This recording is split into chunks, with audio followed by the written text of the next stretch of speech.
পরিকল্পিতভাবে ইস্যু সৃষ্টি করে বিএনপিকে কলঙ্কিত করার অপচেষ্টা চালানো হচ্ছে বলে মন্তব্য করেছেন বিএনপির স্থায়ী কমিটির সদস্য সালাউদ্দিন আহমেদ। বলেন, এনসিপি আবেগতাড়িত হয়ে অপরিকল্পিতভাবে রাজনৈতিক কর্মসূচি গ্রহণের কারণে অভ্যুত্থানের শক্তি হুমকির মুখে পড়েছে।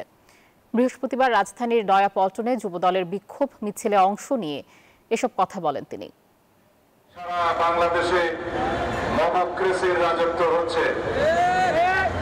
চেয়েছিলাম ডেমোক্রেসি, হয়ে যাচ্ছে মবক্রেসি।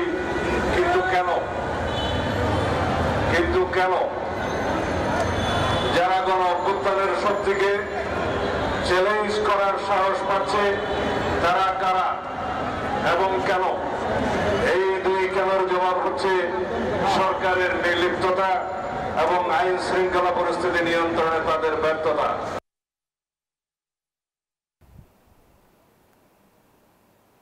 বান্ডেল থাকলে প্রতি সেনমানিতে টাকা বাঁচবে। বিকাশ সেনমানি বান্ডেল কিনে জিতুন প্রতি লেনদেনে।